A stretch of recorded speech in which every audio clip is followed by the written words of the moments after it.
mean, it seems absurd, even to me, you know, get up at 4 in the morning and to drive so far, and then usually driving back the same day. It's kind of ridiculous, and I really don't have a good answer as to why I do that, other than I just sort of feel compelled to. Like, I can't imagine. It's like, of course I'm going to do that. Being in nature is great, but there's something about mountains that I find really both moving and innate to my being. And yeah, it's like there was never even a question as soon as I got here. Even before I got here, when I found out I was moving here, it was like, all right, Google Maps, like, what are my options? What's going to be the closest to me? And then, like, that's just what I'm going to do. And because I have to.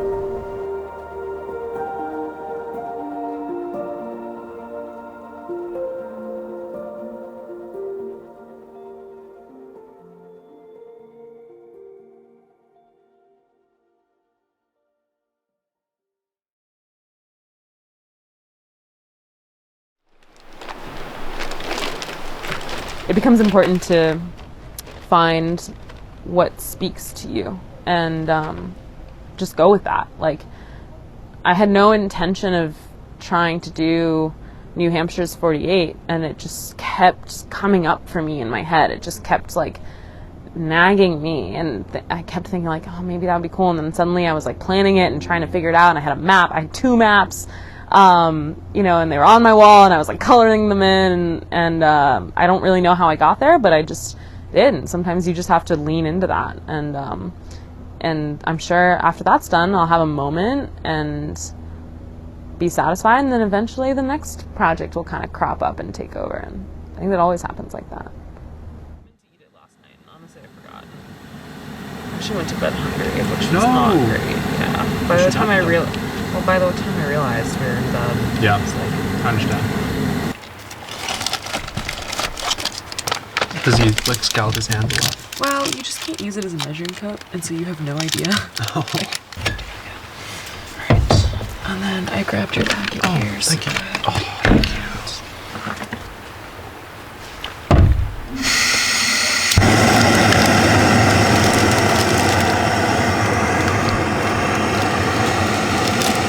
There we go. Now we're in business. Coffee time, baby.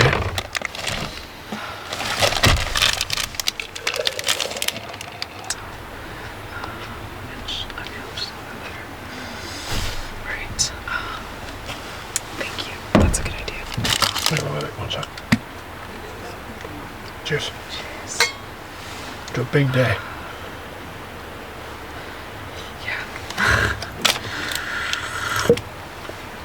I'm just deciding not to worry about how big the day is going to be. Like, big day, 10 miles. All we have to do is get to Garfield. Yeah. Like between Garfield and Galehead. Yeah. And then it's virtually done. We're going to have... And which is a lie, but which it's is also a matter of just keep going. Yeah. Like, it's just a matter of... Like, doesn't matter how fast we go. Just keep going. We'll be singing a different version of Dory's song, you know, Just Keep Swimming. Just keep hiking, just keep hiking.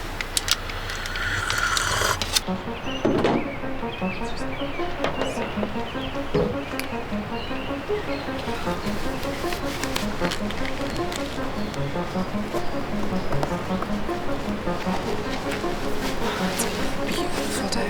It's just going to be what it is.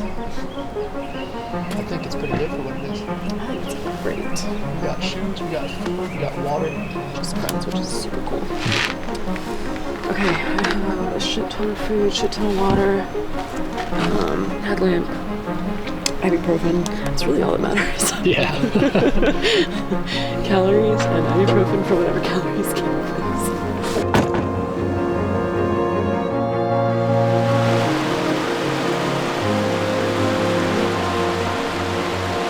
Very long time. It's about a mile and a half in.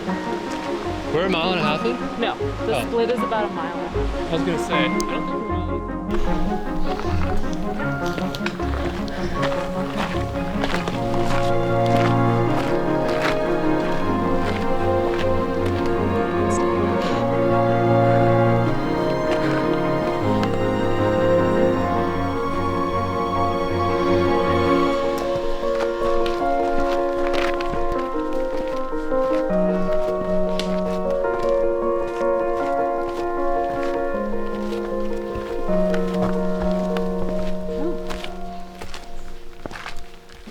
Huh.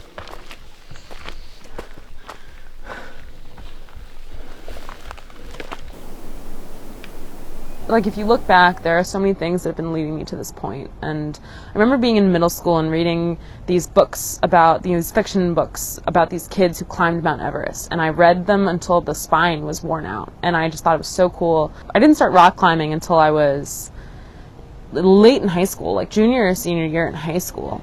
But trail running as its own thing didn't come until really recently, and I think that that passion was in part provided by being here in this location.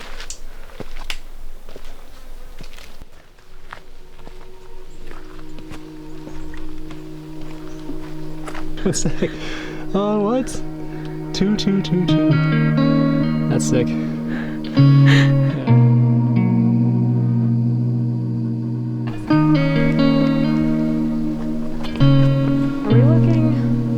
At the presidential range right now?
I would say that the mountains,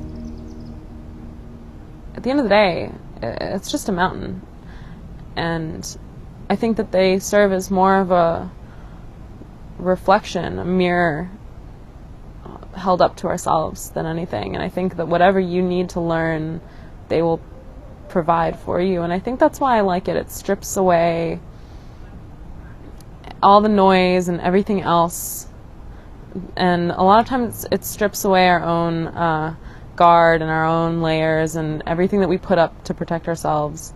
And it cuts down to the core of really who you are. So I think I started off with kind of this love-hate relationship with the White Mountains. But I've grown to really enjoy it. And I think knowing that I'm not going to be in this terrain forever has given me, I don't plan to live on the East Coast after I'm done with grad school. And so I think that being here has forced me to really appreciate it for what it is. Standing on top of Lafayette and looking around you and this fog and this beautiful trail. And the alpine terrain is so different. And also being fortunate enough to be there, but at the same time in a place where you're pushing yourself physically is so special. It's like just the best of both worlds.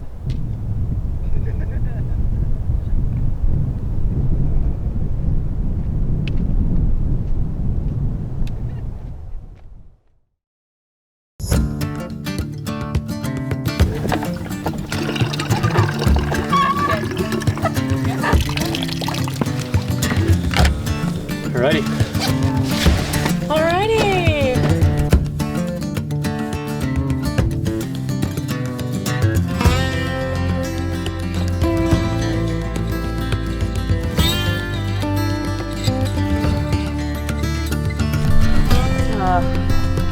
It's 4 o'clock.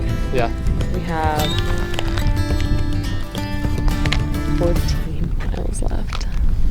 14 miles. How do you feel about just today overall so far? Really good.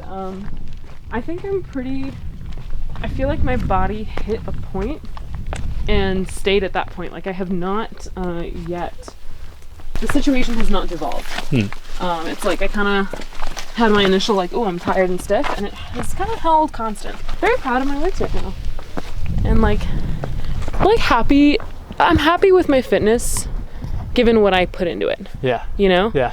I'm like, obviously, if we had had like 3 more weeks, would have come up here a couple more times and like knocked out some longer days, probably would have felt better. But like, with what I had with the rain and all this shit, like, I was like, yeah, I feel pretty good about that. Cracking? You're cracking. Get cracking? You're crack-a-lacking. Crack-a-lacking. Did you ever see that comic that was like, hey Jen, do we have any crackers? Nah, we crack-a-lacking. You filming that? Yeah.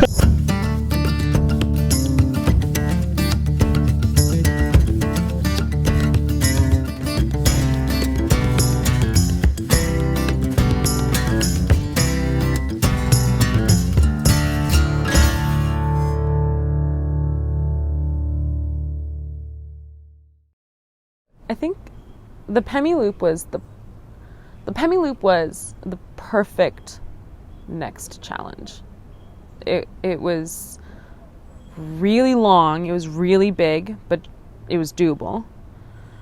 And it was like just the perfect amount for where I was at to really push myself, but not have it be overreaching.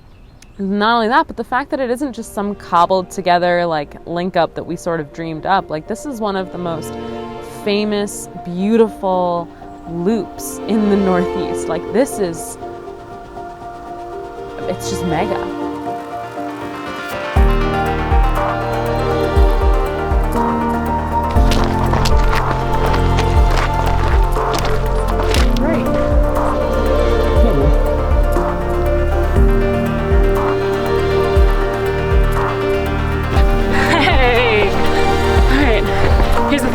Yeah. I think we have to go. Oh yeah. Nonetheless.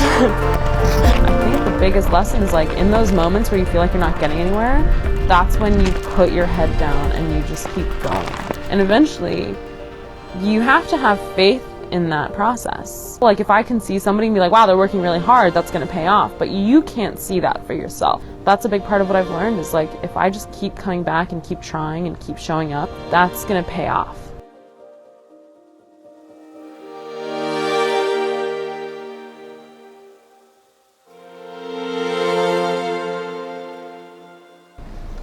You either keep going or you quit. And I think when you look at it like that, it becomes pretty obvious what you need to do. And maybe sometimes that's quit. Maybe the goal is not for you. Maybe you don't really want to do it that badly. That's okay. But when you break it down like that, that's really nice simplification when sometimes things feel really complicated.